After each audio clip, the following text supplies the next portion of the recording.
나라 위하여 서주세요. 아멘. 박수로 하나님 감사합니다. 오늘은 마태복음 25장 1절에서 13절까지 말씀을 통하여 때가 늦기 전에 라는 제목으로 하나님의 말씀을 통해 은혜를 나누고자 합니다. 제목을 따라합니다. 때가 늦기 전에. 때가 늦기 전에. 우리 말씀 듣기 전에 좌우 앞에 계신 분들과 인사를 나누도록 하겠습니다. 오늘 이렇게 인사합시다. 한 주간 평안하셨습니까? 은혜 받으시다. 한 주간 평안하셨습니까? 은혜 받으시다. 예, 감사합니다. 오늘 이렇게 거룩한 주일날을 맞이하여 대면으로 또 비대면으로 예배에 참석하신 모든 분들을 환영하고 축복합니다. 오늘 또 예배 가운데 주의 은혜와 음성이 들려지시고 또 복된 시간 되시기를 주님의 이름으로 축원합니다. 아멘. 여러분, 좀 요즘에는 날씨가 좀 쌀쌀해졌습니다. 단풍도 좀 들어가고 멀지 않아 또 가을, 또 곧바로 겨울이 다가오는 그러한 문턱에 또 우리가 들어섰습니다. 여러분, 하루하루 우리가 살아가는 가운데 코로나19로 인해서 또 벌써 올해도 한 해가 기울어져 가고 있는 이러한 모습을 보게 됩니다. 여러분, 성경에 보면 이런 말씀이 있습니다. 천하범사에 기한이 있다. 전도서 3장 1절에 말씀해 주고 있습니다. 여러분, 모든 때가 있고 또 기한이 정해져 있습니다. 그런데 무한정 있는 것은 아닙니다. 여러분, 우리 인생도 이제 봄철이 있는가 하면은 여름철이 있고 또 가을철이 있고 또 금방 겨울철이 다가오게 되어 있습니다.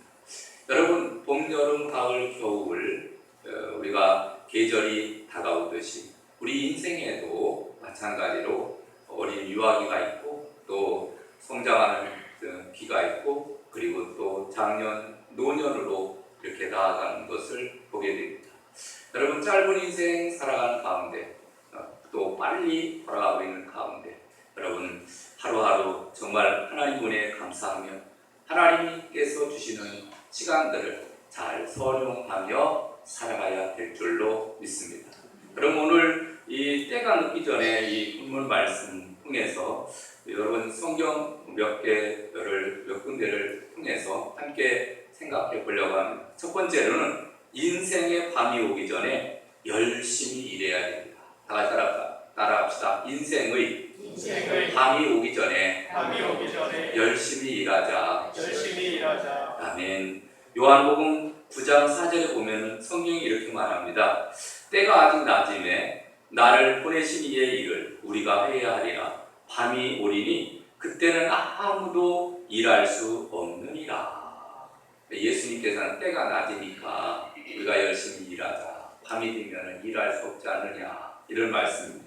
여러분, 예수님께서는 이 세상에 오셔서 33년의 삶을 사셨습니다.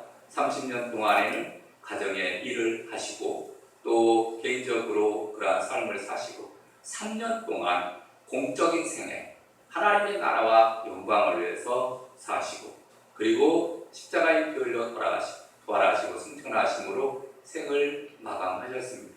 짧은 생이었지만 그러나 주님께서는 이 땅에서 너무나 보람차게 또 바쁘게 또 최선을 다해서 사셨던 것을 보게 됩니다.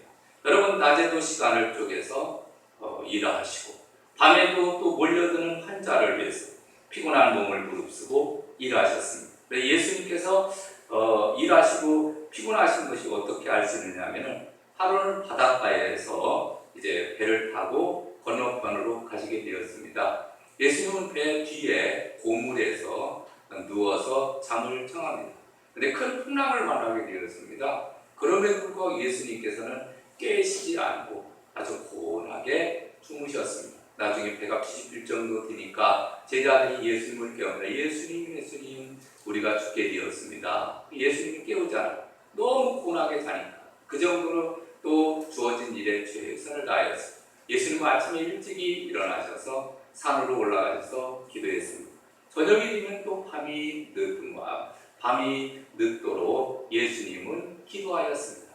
새벽, 그리고 낮에, 그리고 밤에, 그리고 그 예수님께서는 하루의 모든 삶을 보게 될 때 최선을 다해서 사셨던 것을 보게 됩니다. 여러분, 우리를 또 인생의 밤이 오기 전에 하루하루를 살아가는 데 있어서 최선을 다하며 사시기를 주님의 이름으로 축원합니다. 어떤 사람은 목사님 요즘 너무 바빠요. 쉴 틈도 없습니다. 불평하고 원망하는 사람들이 있는데, 여러분, 우리는 누구를 본받아야 되죠? 주님을 본받아야 됩니다. 특별히 우리는 하나님을 본받고 주님을 본받아야 되는데, 요한복음 5장 17절에 보니까 예수께서 그들에게 이르시되 내 아버지께서 이제까지 일하시니 나도 일한다 하시니, 이렇게 말합니다. 그럼 하나님께서는 어떻게 일하시느냐 하면은, 하나님은 시편 121편 4절에 보니까 이스라엘을 지키신 이는 졸지도 아니하시고 주무시지도 아니하시리로다. 아멘. 여러분, 하나님은 졸지도 않고 주무시지도 않으면서 모든 인간의 생사화복을 주관하시고 천지 만물을 다 섭리하시고 주관하고 계시는 줄로 믿습니다. 그리고 하나님께로부터 보내심을 받은 이 독생자 예수님께서는 이 땅에 오셔서 하루하루의 모든 삶에 최선을 다하는 삶을 보여주셨습니다. 여러분, 우리도 마찬가지로 이런 주님을 본받아서 우리도 열심히 주어진 일에 최선을 다해야 될 줄로 믿습니다. 특별히 우리는 주어진 삶 가운데 육신의 일도 있고 또 영적인 일, 하나님의 일도 있습니다. 여러분, 하나님의 일을 우리가 또 열심히 하며 살아야 되는데, 어떻게 하면 하나님의 일을 할 수 있느냐 하면은, 예수님께서 벳세다 들판에서 보리떡 5덩어리와 물고기 2마리로 거기에 남자만 5,000명을 먹인 사건이 있었습니다. 여자와 아이까지 합치면 한 15,000명에서 2만 명 정도 되는 사람들이 있는데, 기적을 베풀어 주셔서 오병이어를 가지고 다 그 사람들을 먹이신 엄청난 사건이 일어났거든요. 그때 주시는 말씀이, 이런 말씀이 있습니다. 요한복음 6장 27절에 보니까 썩는 양식을 위하여 일하지 말고 영생하도록 있는 양식을 위하여 하라. 이 양식은 인자가 너희에게 주리니 인자는 하나님 아버지의 인치신 자니라. 아멘. 여러분, 우리가 어떻게 하는 일이 그것이 하나님의 일이라면은 그것은 영생하도록 있는 양식을 위해서 일하는 것을 나타내 주고 있습니다. 그것은 다른 말로 하면 요한복음 6장 29절에 보니까 예수께서 대답하여 가라사대 하나님의 보내신 자를 믿는 것이 하나님의 일입니다. 아멘. 여러분, 우리가 이 땅에서 열심히 살아야 돼. 육신적인 삶도 열심히 살아야 돼. 영적인 삶도 우리가 열심히 살아야 돼. 특별히 하나님의 나라와 그의 영광을 위해서 살아야 돼요. 근데 하나님의 나라를 위해서, 하나님을 위한 일이 뭐냐 하면은 예수님을 믿는 것, 하나님을 믿는 것. 하나님을 믿으니 또 나를 믿으라. 그러니까 우리 주님께서 말씀해 주시듯이 우리가 주님을 믿고 의지하면서 열심히 사는, 예배하고 기도하고 전도하고 봉사하고 헌신하고 충성하고 하나님 말씀대로 순종하며 사는 것이, 그것이 바로 주님의 일인 줄로 믿습니다. 여러분, 우리 짧은 인생입니다. 70년, 80년, 90년 살지만은 짧은 인생 우리가 살아갈 때 우리 인생의 밤이 언제 올지 모릅니다. 여러분, 열심히 일하며 사시기를 주님의 이름으로 축원합니다. 두 번째로는 겨울이 오기 전에 서둘러 준비해야 됩니다. 겨울이 오기 전에. 여러분, 디모데후서 4장 21절에 보면은 이런 말씀이 있습니다. 너는 겨울 전에 어서 오라. 우블로와 부데와 리노와 글라우디아가 모든 형제가 다 네게 문안하느니라. 너는 겨울 전에 어서 오라. 겨울이 오게 되면은, 왜 겨울이 오기 전에 오라고 했느냐면은, 여러분, 바울이 지금 로마의 감옥에 붙잡혀 있습니다. 그런데 로마까지 오려면 배를 타고 가야 됩니다. 근데 겨울에는 갈 수가 없습니다. 여러분, 요즘에는 뭐 봄, 여름, 가을, 겨울, 심지어는 쇠빙선까지 있어서 얼음을 제치고 나가지만 지금은 그렇지만 이전에는 그렇지 않았습니다. 이전에는 겨울이 되면은 운행하기도 힘들 뿐만 아니라, 그리고 지중해 바다 같은 경우에는 유라굴로라고 하는 이 광풍이 내작을 할 때가 많이 있습니다. 그래서 배가 뒤집어지고, 작은 배들은 뒤집어지고, 그렇기 때문에 겨울철에는 절대 운행을 할 수가 없습니다. 이게 사도행전 27장에 보면은 그 사도 바울이 로마로 호송될 때 어떤 사건이 있었느냐 하면은, 이제 호송되는 과정에 겨울이 바로 되기 전이었습니다. 근데 마침 미항이라는 곳에 도착을 했는데, 가만히 보니까 겨울이 일찍 다가와가지고 이제 가면은 가다가는 풍랑을 만날 것 같습니다. 기도하던 중에 하나님 감동을 주셔서 이제 우리가 이곳에서 있어야지 더 가면 안 된다. 근데 선장이 가만히 보니까, 알렉산드리아하고 선장이 가만히 보니까, 야, 이 미항이라는 곳은 너무 작은 거예요. 그래서 조금 더 가면은 베닉스라는 항이 있는데, 그곳에 가면은 이제 유흥업소도 있고 또 항구도 크다 보니까 이제 좀 자유롭게 겨울을 보낼 것 같아서 베닉스로 가다가 유라굴로라는 태풍을 만나고, 그리고 거반 죽을 거의 이제 어디로 가게 됩니까? 나중에 멜리데라는 섬까지 도착을 하는데, 떠들고 2주간 동안 정말 먹지 못하고 그걸 토하고, 그 다음에 있던 건 다 그 기구들을 다 바다에다가 던지고 이런 일들이 막 일어나죠. 죽다 살아나는 거예요. 돛대는 막 꺾어지고. 그래서 도저히 항의할 수 없는데 기도하던 바울을 하나님께서는 불쌍히 여기시고, 그 안에 있는 276명의 생명들을 내가 내게 붙여주셨다, 이렇게 말씀하신처럼 나중에 멜리데 섬에 도착을 했어요. 거기서 수장 오블리오의 부친이 이질에 걸렸는데 고쳐주고, 그래서 아주 융숭하게 대접받고, 그리고 나중에 겨울을 지내고 로마로 호송되어지는 사건이 사도행전에 기록되어 있잖아요. 여러분, 겨울이 오기 전에 어서 오라. 그리고 가죽 중에 쓴 그런 가죽으로 덮여 있는 성경을 가지고, 그 다음에 겉옷을 가지고 와라. 이렇게 사도 바울이 사랑하는 아들 디모데, 믿음의 아들이었던 디모데에게 편지를 쓰기도 했는데, 여러분, 우리가 인생에도 겨울이 다가옵니다.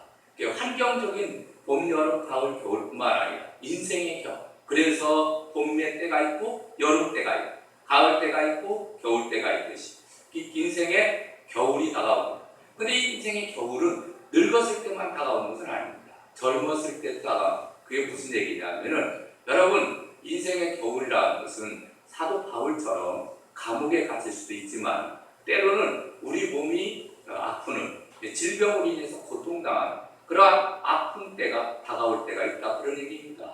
그럴 때는 아무것도 할 수 없잖아요.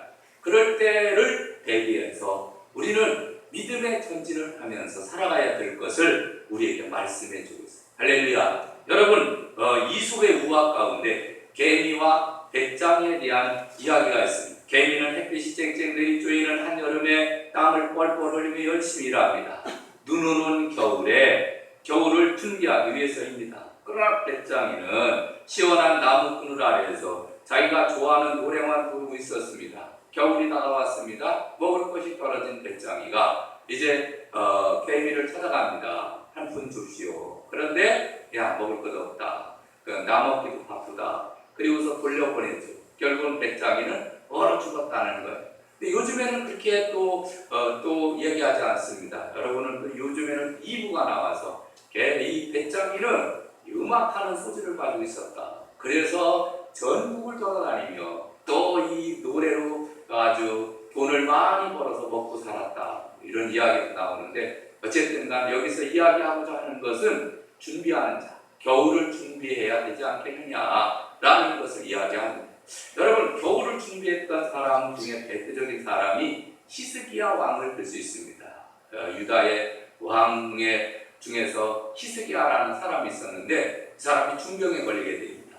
그 몸에 종기가 생기고 그로 인해서 이제 네가 이제 죽을 것이다. 이제 죽음을 준비해라. 이런 하나님의 말씀을 듣게 됩니다. 그래서 이사야 선지자로 하여금 이 말을 듣고 난 다음에 히스기야가 하나님 앞에 간절히 기도하는 거예요. 열왕기하 20장 3절에 보니까 이렇게 기도합니다. 여호와여 구하오니 내가 진실과 전심으로 주 앞에 행하여 주의 보시기에 선하게 행한 것을 기억하옵소서 하고 히스기야가 심히 통곡하니라. 하나님 앞에 내가 젊었을 때 하나님 앞에 진실과 전심으로 하나님을 숨기지 않았습니까? 하나님 기억하여 주시고 나를 좀 살려주시옵소서 간절히 기도했어요. 그때 하나님께서 히스기야의 생명을 15년 연장시켜 주시고 그리고 아들이 없었는데 아들도 주시고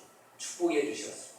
할렐루야. 여러분 인생의 겨울을 만나기 전에 우리도 히스기야처럼 어려운 시기가 다가오기 전에 전심과 진심으로 하나님을 믿고 의지하며 사는 거예요.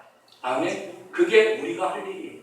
여러분 이 계절적인 겨울이 오기 전에도 이전에는 장작도 패고 그 다음에 또 먹을 것도 다 준비하고 추수도 다 해서 곳간을 가득 채우듯이 여러분 인생의 겨울이 우리에게 다가옵니다. 우리가 주님께서 재림하실 때 이 인생의 겨울 아닙니까? 여러분 어렵고 힘든 일을 당할 때 그 다음에 건강이 상할 때 사업이 무너질 때 자녀로 인해서 어려움 때 가정이 풍파로 인해서 어려울 때 여러분 어떻게 해야 됩니까? 여러분 그럼 그때 기도하면 되지 않겠네. 여러분 그때는 이미 늦습니다. 여러분 그때가 되기 전에 내가 하나님 앞에 열심히 헌신하며 기도할 때 하나님은 우리를 기억하시고 우리의 모든 환경을 다시 또 회복시켜 주시는 줄로 믿습니다. 세빌이라는 사람이 이런 말을 합니다. 사람이 시간을 낭비하는 것은 일종의 자살이다. 시간 낭비하는 것은 자살하는 것과 같다는 거예요. 그러니까 우리는 참 짧은 인생을 살아가는 가운데 열심히 살아야 되지 않는가 이런 생각을 해봅니다. 어떤 사람은 헐스트 샌드롬이라는 그런 이야기가 있습니다. 그래서 무엇보다 이것보다 먼저 해야 돼 이런 이야기인데 우리가 무엇을 하려고 하다 보면은 이 일이 걸려. 이 일을 하려고 하다 보면 또 저 일이 걸려. 저 일을 하려고 하다 보면 이렇게. 그러니까 집안에서도 신문 치우려고 하다가 저기 뭐가 엎드려진 거 하려고 하다 보니까 또 고양이가 하려고 또 먹이를 주려고 하다 보니까 또 무엇을 하고 그러다 보니까 맨날 여기 가다가 저기 가고 하나하나씩 해나가야 되는데 이것도 못하고 저것도 못하고 맨날 빙빙 돌다가 보니까 하루 나가는 거예요.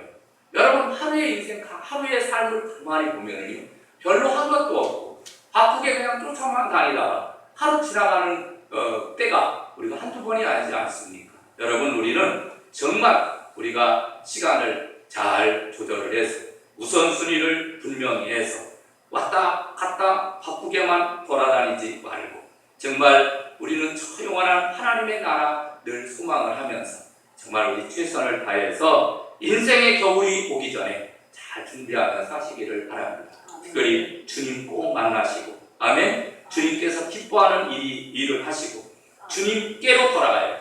아멘. 사도 바울이 사랑하는 아들 디모데에게 겨울 전에 빨리 와라 이렇게 그가 부탁을 하듯이 여러분들도 빨리 주님께로 돌아가야 돼요. 그동안 떨어져 있습니다. 주님과 멀리 떨어져 있다라면 주님께로 돌아가서 주님을 기쁘시게 하며 주님께 영광을 올리며 사시기를 주의 이름으로 축원합니다.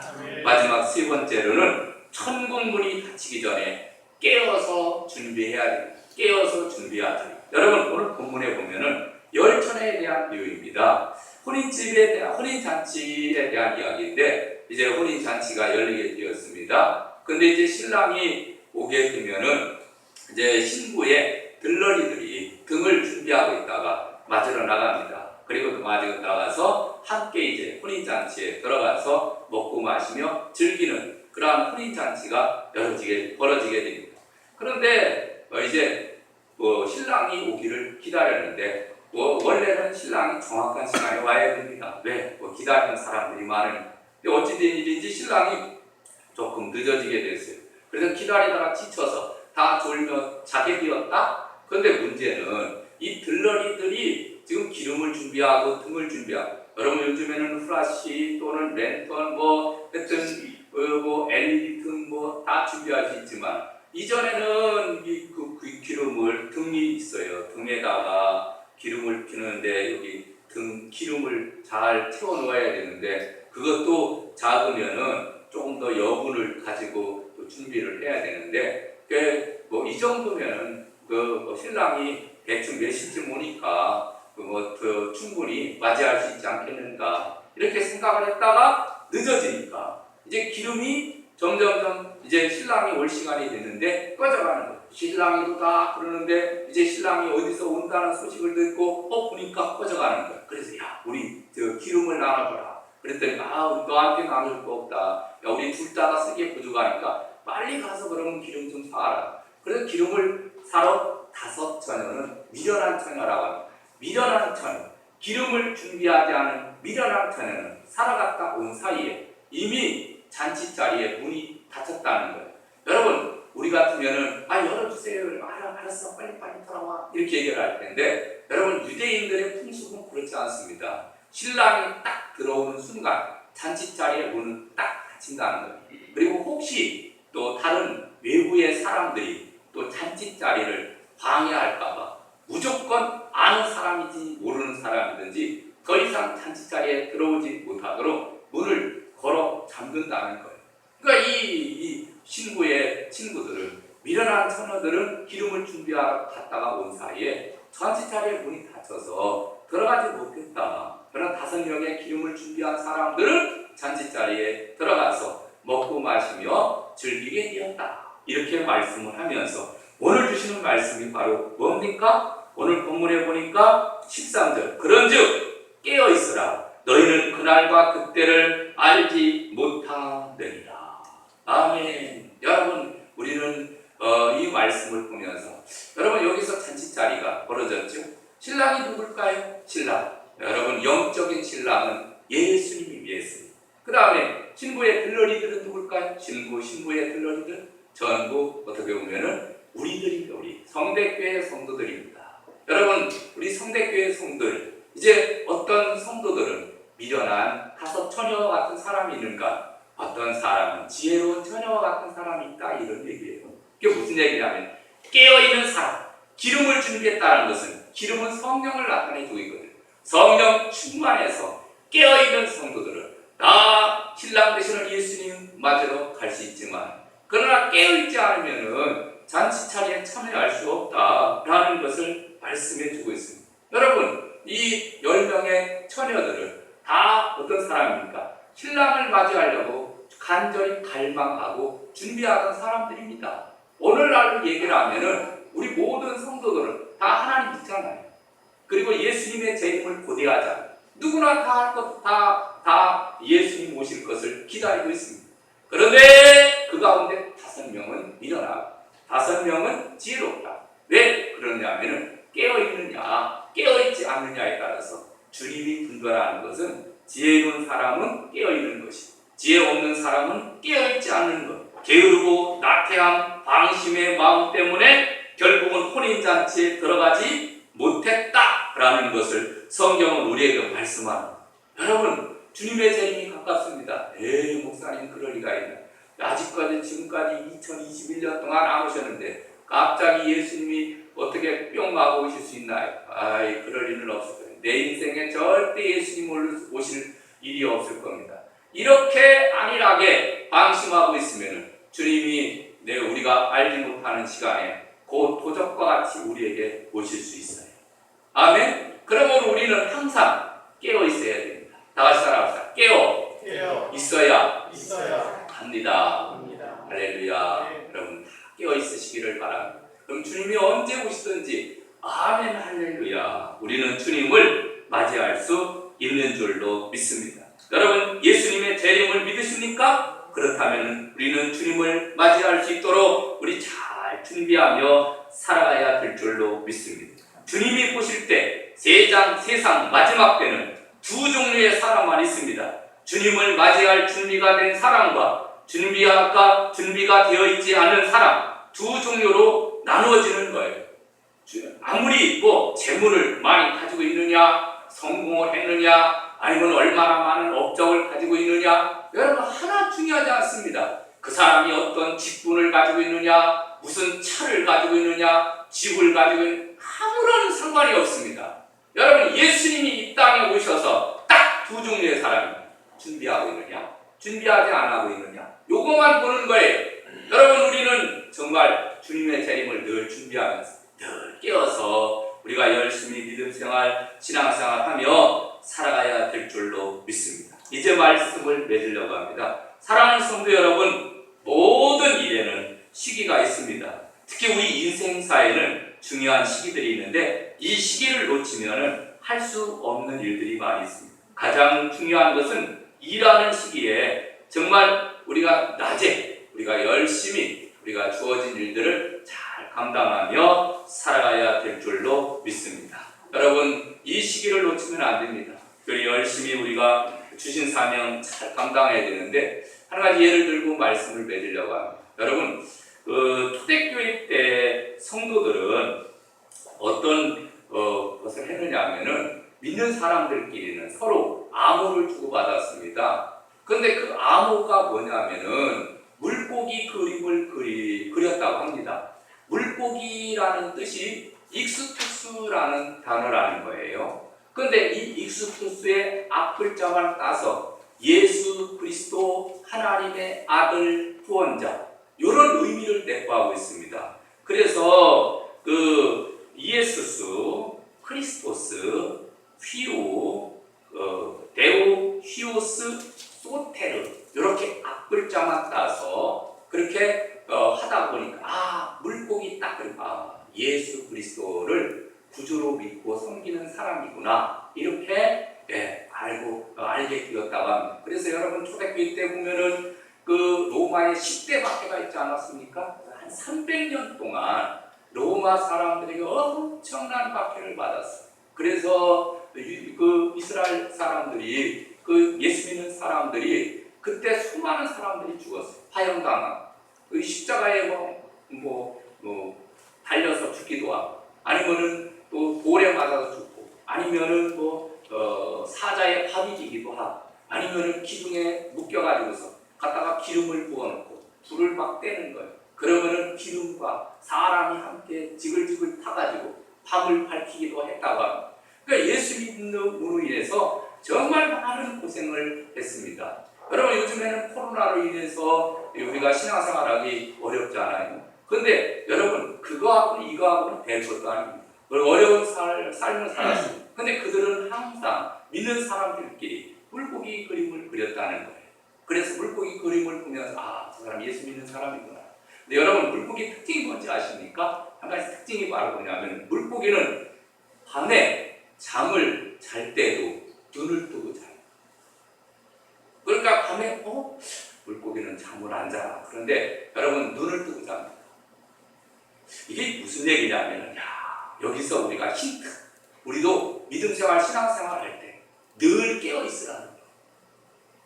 늘 24시간 영적으로 다 깨어서 물고기처럼 눈을 다 뜨고서 잔다듯이 여러분 더욱더 믿음생활, 신앙생활 잘하며 어려울 때 여러분 힘내시기를 주님의 이름으로 축원합니다.